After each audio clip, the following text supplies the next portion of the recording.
আসসালামু আলাইকুম। আজ শেয়ার করব 40 ইঞ্চি বডির কামিজ কাটিং। এটা হচ্ছে এই 3 পিসের ওড়নাটা। ডিটেলসটা আমি একটু দেখিয়ে দিছি, তারপরে কাটিং করছি। এটা হচ্ছে ওড়না, পুরো 5 হাত আর চওড়া আছে 2.5 হাত। খুবই সুন্দর কালারটা, ক্যামেরাতে কিন্তু অতটা আসেনি। এটা হচ্ছে কামিজের এবং সালোয়ারের অ্যাটাচ করা একসঙ্গে আছে এটা। এইটা হচ্ছে কামিজের কাপড় বল যেটা প্রিন্ট, আর এটা হচ্ছে সালোয়ারের কাপড়।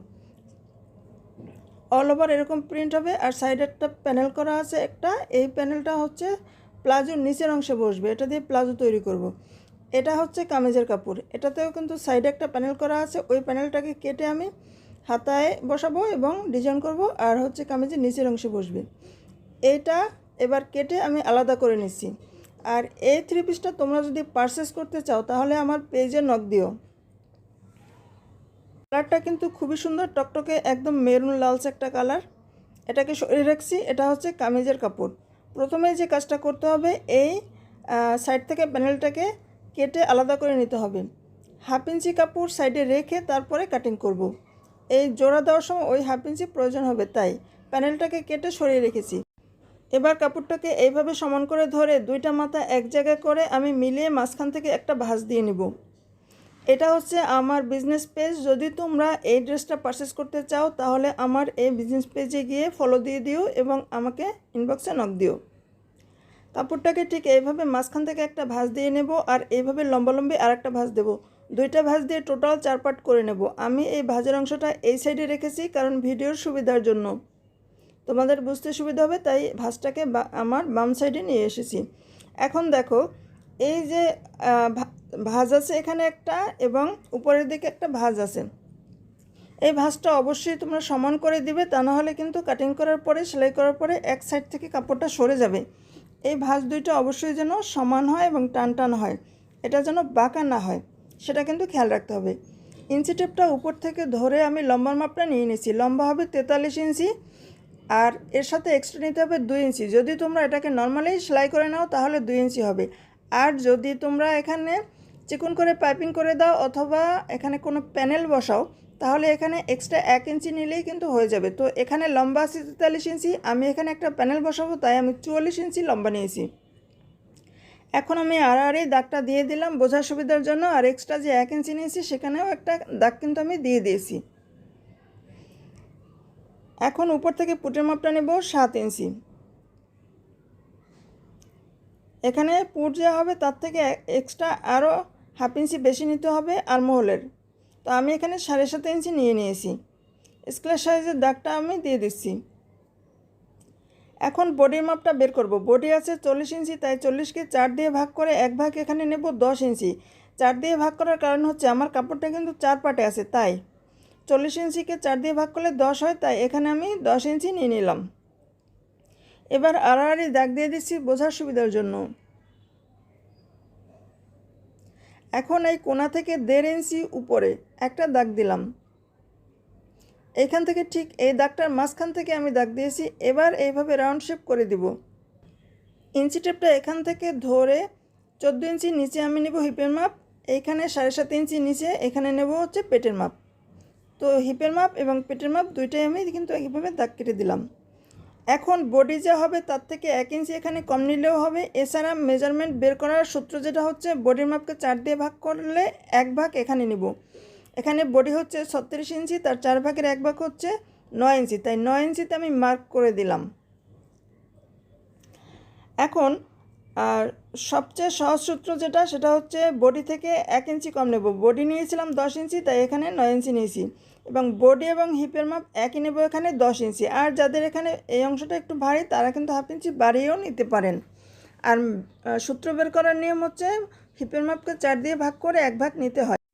এবার স্কেলটা আমি যেভাবে বসিয়েছি এইভাবে বসিয়ে কিন্তু শেপটা নিতে হবে, তাহলে সুন্দর একটা শেপ আসবে।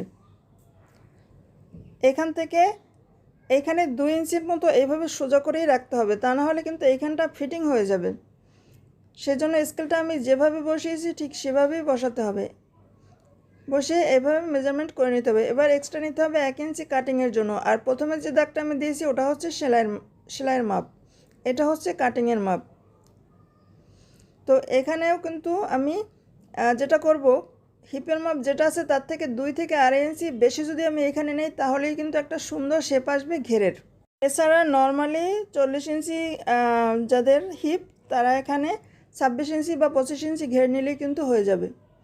কাপড়টা ডাবল ভাঁজে আছে তাই আমি এখানে 13 ইঞ্চি কিন্তু নিলাম।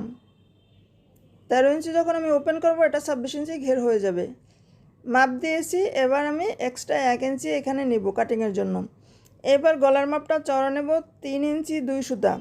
এটা যারা ছোটো গলা পরতে পছন্দ করেন তারা 3 ইঞ্চিও নিতে পারেন। এখানে 3.5 ইঞ্চি, 3 ইঞ্চি, 4 ইঞ্চি পর্যন্তও নেওয়া যাবে।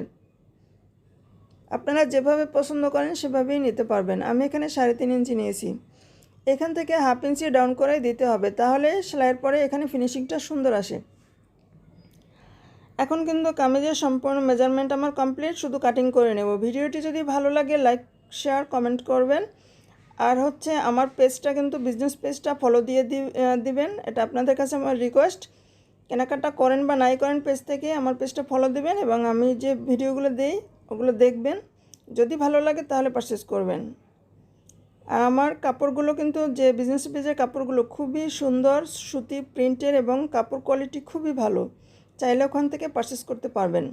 তো এইখানে যে কাট করে রাখলাম সেলাই সময় অবশ্যই এখানে মিলিয়ে তারপর সেলাইটা দিবেন, তা না হলে নিচের যে অংশটা ছোট বড় হয়ে যাবে, এক সাইড থেকে সরে যাবে, অনেক রকম প্রবলেম হবে। এইখানেও কিন্তু সেম মিলিয়ে সেলাইটা দিতে হবে। এবার গলার অংশটা কেটে নিচ্ছি।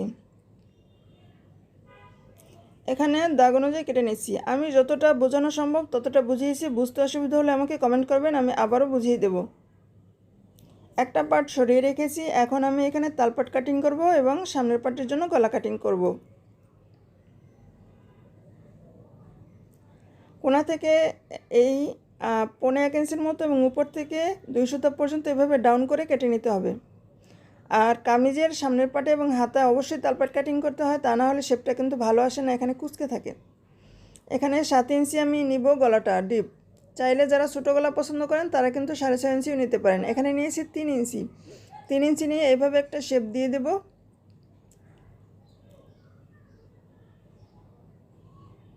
এখন আমি এই শেপ অনুযায়ী কেটে নিচ্ছি।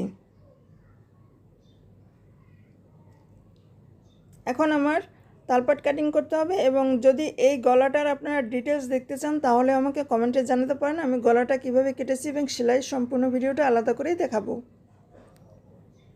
এখন হাতার অংশটা এভাবে মাঝখানে একটা প্যানেল বসিয়ে দেব। হাতায় একটা জোড়া পড়বে, আমি এখানে একটা ডিজাইনও তৈরি করব। এখানে 3.5 ইঞ্চি নিচে এভাবে দাগ দিয়ে দিলাম। এবার লম্বার মাপটা নিয়ে নিচ্ছি, লম্বা হবে এটা 16 ইঞ্চি, আমি এক্সট্রা 1 ইঞ্চি আরও বেশি নেব।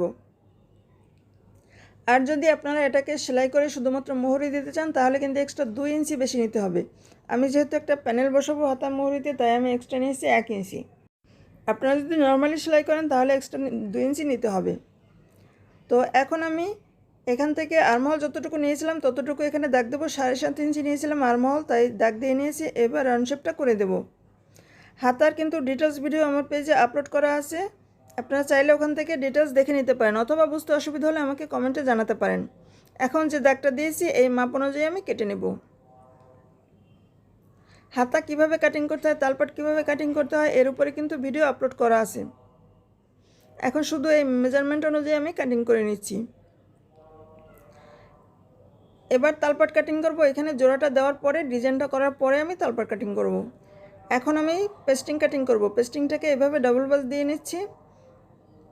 এবার গলার অংশটাকে এভাবে যে পট্টিটা কাটিং করা আছে সেটা বসিয়ে এভাবে এক্সট্রা 2 সুতা পরিমাণ পেস্টিং রেখে এরপরে কাটিং করে নিচ্ছি।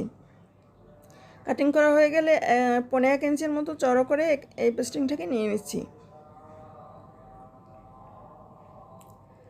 এখন সেম একইভাবে এটাকে বসাবো এবং সামনের পার্টে যে ডিজাইনটা করেছি সেটাও বসাবো। এইভাবে বসিয়ে ঠিক যেভাবে ওই গলাটা কাটিং করেছি এটাও এইভাবেই কাটিং করব। এক্সট্রা 2 সুতা পরিমাণ রেখে তারপরে কাটিং করব।